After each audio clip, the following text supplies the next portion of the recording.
Ahmed Bola Tinubu, the president of Nigeria, is set to hand over the entire southern region to the Fulani Caliphate.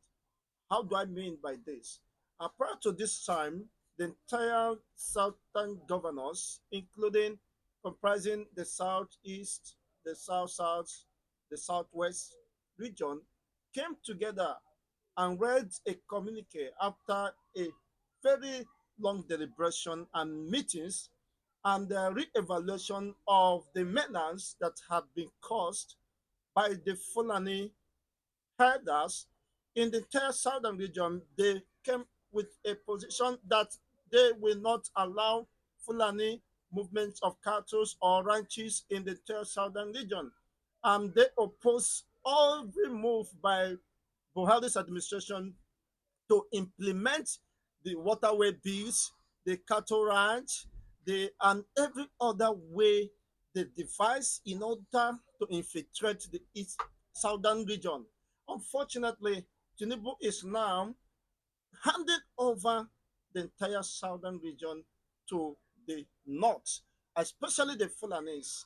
Now, when you consider the cattle ranching and the antecedents, what's transpired or what we have experienced, even currently today, there are some communities, there are some towns in the western region, eastern region, even including the southern or the so-called south-south regions that have fled their farmlands, their communities, because of the activities of the Fulani herders or militias ravaging and ram- ravaging the entire crops, ravaging even the people's life are not safe.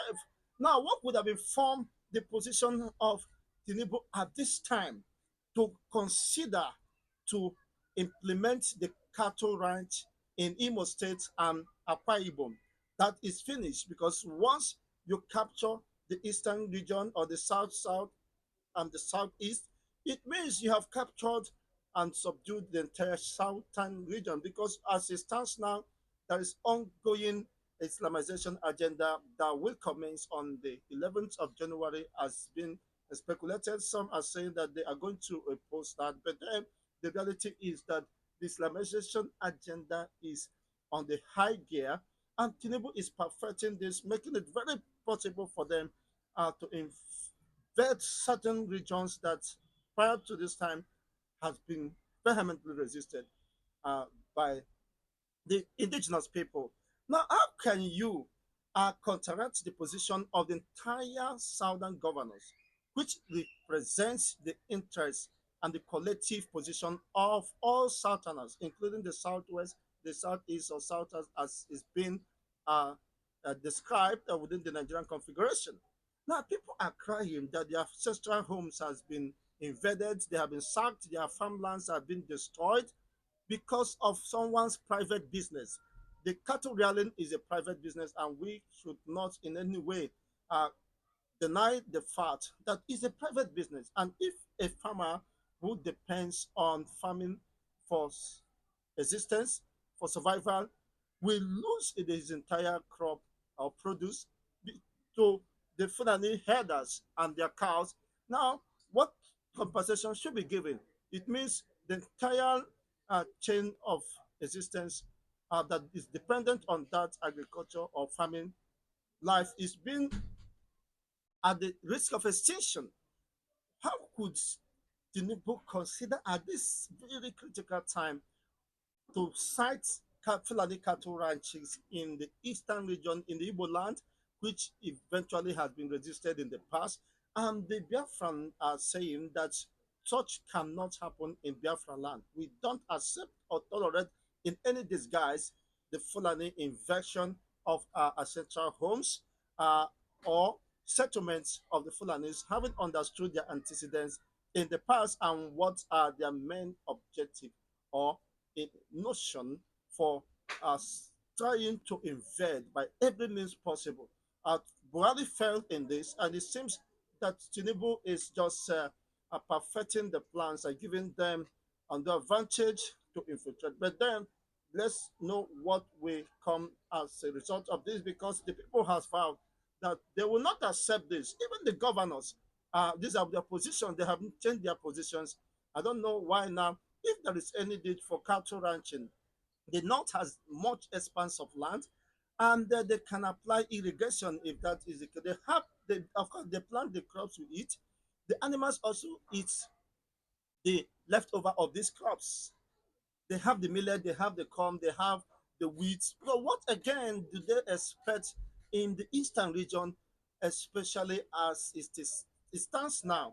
For the very reason that the southern governors made a very affirmative and strong resolve that they will not accept cattle ranching, that will not accept Fulani movement of cattle or rearing of cattle, ceding their own land to the Fulani militias or the Fulani cattle herders or rearers with under the disguise of importing their own militias, as what we have seen unleashing mayhem on the indigenous people.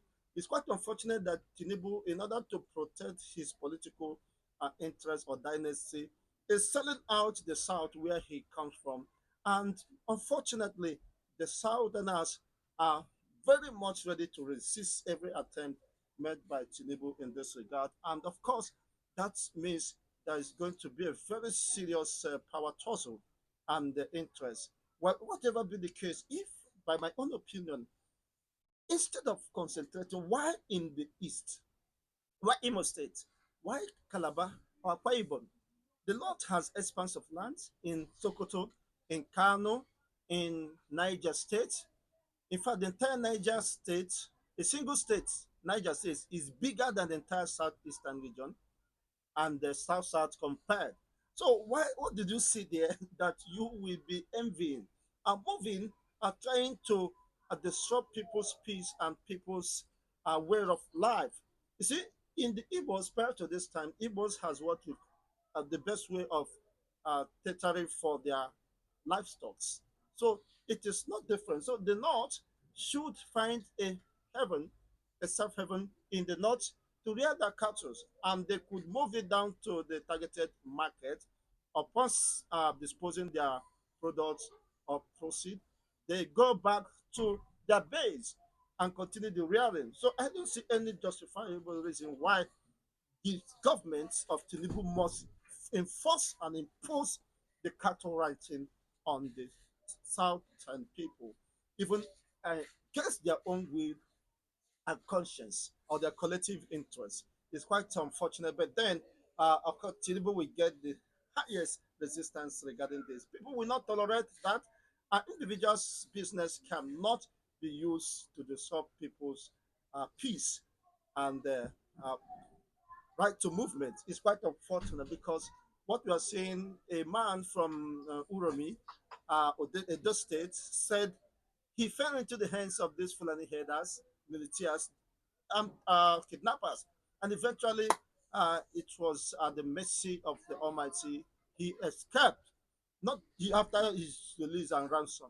It's quite unfortunate. These are many more reasons why the Southerners are very keen and very resolved that they are not going to accept the cattle ranching, haven't seen the original intentions or ulterior motive behind the quest or the demand to expand the Fulani or Danfodio's agenda or caliphate. The Sultanates, of course, uh, have learned from the experience of their Fonja or Ilori and what is going on in Oyo State today. So, in the interest of peace and coexistence and unity, let every region control and manage their own. Kaduna can build their cattle ranches for those livestock.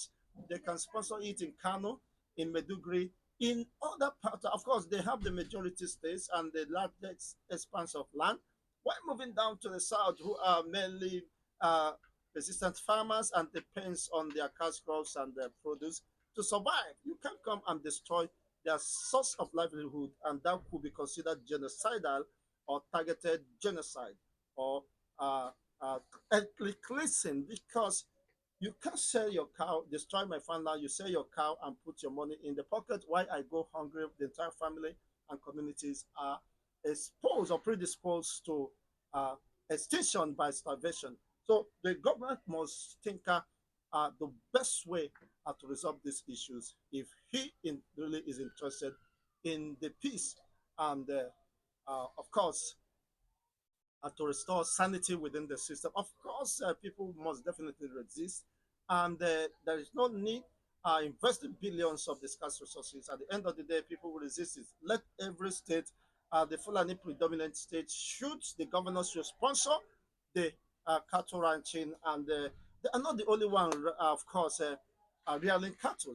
So even the Adamawas and every other regions, the Kanuris, the Shekiris, every other persons can rear cattle. Let it be localized within their own regions. And if they think they have a better market opportunities in the south, let them bring it and sell their things just as the people are cultivating tomato. They have comparative advantage in the north. They plant their tomatoes upon harvest, they transport it to the target market where they dispose their market and retire back to their farms. So there is nothing different or unique about the cattle ranching or cattle rearing. I mean, how many people eat cows today?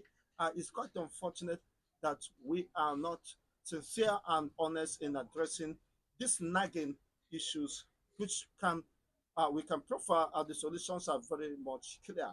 If there is no other ulterior motives, why should the government insist of invading the eastern regions and or the entire southern regions in the bid to satisfy a particular regions or to preserve his political interests at the expense of the entire ethnic nationalities? And that's, of course, the people has to say. And when they say no, of course, it's just a matter of time. We'll get to know. Even the Buhari administration did all he could to, of course, have a way to have his way, but he was vehemently resisted.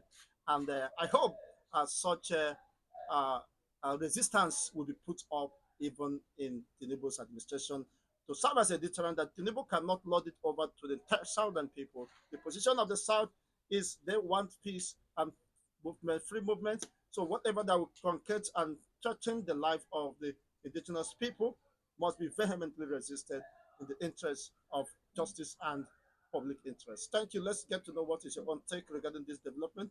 Perhaps Tinubu is under pressure to implement the Fulani, of course, manuscript or masterpiece.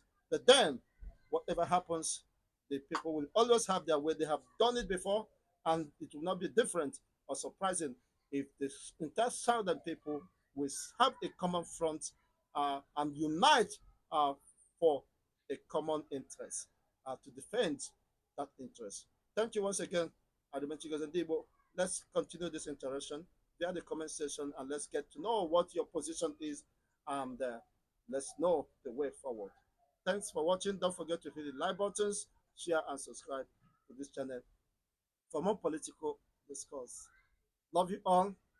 See you in the next edition.